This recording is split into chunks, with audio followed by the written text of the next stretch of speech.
મારું નામ ફાલ્ગુની છે.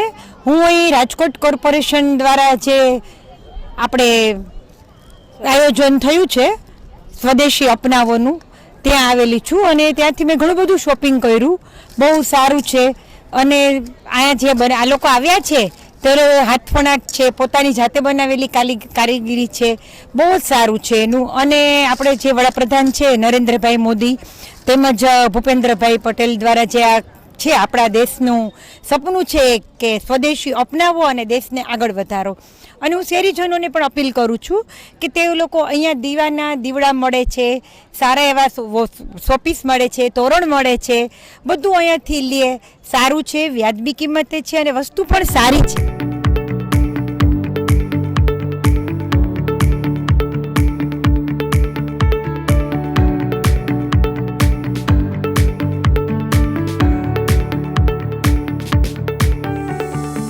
હું કિરણ વડગામાં રાજકોટની અંદર આયોજિત સ્વદેશી મેળો ચાલુ છે અત્યારે 10 તારીખથી 15 તારીખ.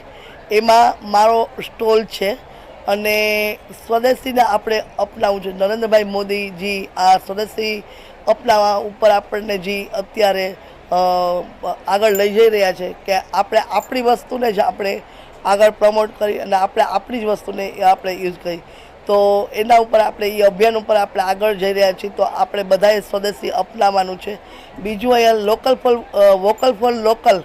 તો આ મને એક જે નામ છે ને એ મને બહુ ટચ થઈ ગયું, કારણ કે મારો પણ આ મેળાની અંદર જે સ્ટોલ છે ને એ વેસ્ટમાંથી બેસ્ટ એ વસ્તુ મેં અહીંયા યુઝ કરીને અહીંયા ટેબલમાં મેં ગોઠવેલી હતી. મારું 1.5 દિવસની અંદર મારું છે ને સેલ થઈ ગયું છે. મને એટલો સારો રિસ્પોન્સ મળ્યો છે. રાજકોટના લોકોને બહુ ગમ્યું છે.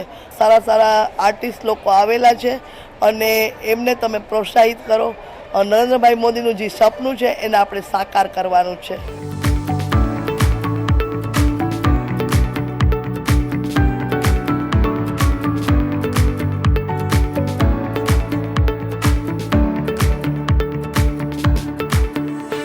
નમસ્કાર, મારું નામ પૂજા પ્રણવ દેસાઈ. આપ જોઈ શકો છો કે અહીંયા મારી બ્રાન્ડ છે. આ જે મારી પ્રોડક્ટ છે એ સેનેટરી પેડ છે કે જે સ્ત્રીઓ માટે જીવન જરૂરિયાતની વસ્તુ કહી શકાય એ રીતની આ વસ્તુ છે. અત્યાર સુધી આપણે લોકો બહારની બહુ બધી વસ્તુઓ વાપરતા હતા કારણ કે આપણા દેશમાં કોઈ સ્વદેશી સેનેટરી પેડ અવેલેબલ નહોતું. પણ અત્યારે થેન્ક્સ ટુ નરેન્દ્ર મોદીજી કે આપણા દેશમાં જે એવી વસ્તુ હતી કે જે હંમેશા ઇમ્પોર્ટ થતી હતી એ અહીંયા બનવાનું શક્ય બન્યું છે. એની સાથે સાથે તમે જોઈ શકો છો કે બીજી અહીંયા હોમમેડ સોપ છે અને લિક્વિડ છે. આ બધી વસ્તુઓ અહીંયા બનેલી છે. તો આપણે સ્વદેશી વસ્તુઓ અપનાવીએ.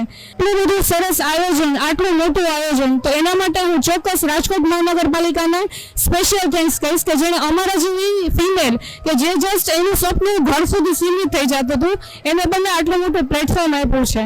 અને એન્ડમાં નરેન્દ્ર મોદીજી, ભૂપેન્દ્ર પટેલનો ખૂબ ખૂબ આભાર અમને અને અમારા જેવી અનેક સ્ત્રીઓને આવું પ્લેટફોર્મ આપવા માટે. Thank you.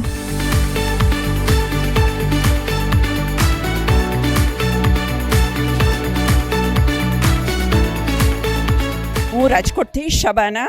મારું રિયલ કેર કરીને હોમમેડ અને ફાર્મ મેડ ઓર્ગેનિક શરબત અને ઇન્સ્ટામિક્સનું કામકાજ છે અને સાથે સેનેટરી પેડનું કામકાજ છે, જેમાં હું અવેરનેસ પ્રોગ્રામ રેડિયો ટીવી પર લઉં છું અને જાહેરમાં પણ લઉં છું.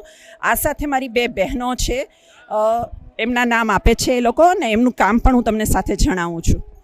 મારું નામ અશરફી કપાસી ફ્રોમ રાજ ક્રિએશન રાજકોટ અને હું કચ્છી અને અજરખનું કલેક્શન રાખું છું.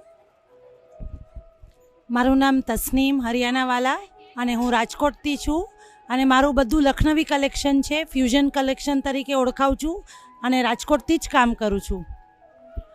અમે લોકો હાઉસવાઈફ સાથે આ બધું કામ કરી રહ્યા છીએ. અમારા બાળકો છે, અમારું ફેમિલી છે. અમે વર્ષોથી સ્વદેશી અભિયાન ચલાવતા હોય એમાં નાના રોલમાં અમે અમારું કામ કરી રહ્યા છીએ. અમારા ગૃહોદ્યોગો, લઘુ ઉદ્યોગોમાં અમારો સમાવેશ થાય છે અને અમે બધી બહેનો સાથે જ કામ કરીએ છીએ. અમારી બધી બનાવટમાં બહેનો જ સહભાગી હોય છે અને અમે અમારાથી બનતો બધો જ પ્રયત્ન સ્વદેશી અભિયાન અને ભારતને કેમ ઉન્નત કરી શકાય એના માટેનો હોય છે. અમે તો પગભર થાય, સાથે અમારી સાથે જોડાયેલી બહેનો ભાઈઓ એ પણ ઉન્નત થાય અને આપણો સર્વેનો દેશ સ્વદેશી અભિયાન સાથે ખૂબ જ આગળ વધે એવી શુભેચ્છા. શ્રી નરેન્દ્ર મોદી વડાપ્રધાનજીના આપણા આ અભિયાનના લીધે અમારા જેવા નાના લઘુગૃહ ઉદ્યોગો કે જે બહેનો નાનું મોટું ઘરેથી કે ઓફિસથી કે કાંઈ પણ રીતે કામ કરે છે, જે પોતે બિઝનેસ પોતાના ટાઈમમાં ચલાવવા માંગે છે, એને ખૂબ જ મોટો સપોર્ટ મળ્યો છે આ સ્વદેશી અભિયાનથી. નરેન્દ્ર મોદીનો ખૂબ ખૂબ આભાર કે એ લોકો બહેનોના માટે એટલું વિચારે છે અને આટલો સરસ સહયોગ આપે છે અને આટલી સરસ આપણો વિકાસ થઈ રહ્યો છે ને ઉત્ક્રાંતિમાં આપણે વધુ આગળ વધી રહ્યા છીએ. એના માટે શ્રી નરેન્દ્ર મોદી વડાપ્રધાનજીને અમે લોકો ખૂબ ખૂબ ધન્યવાદ કહીએ છીએ.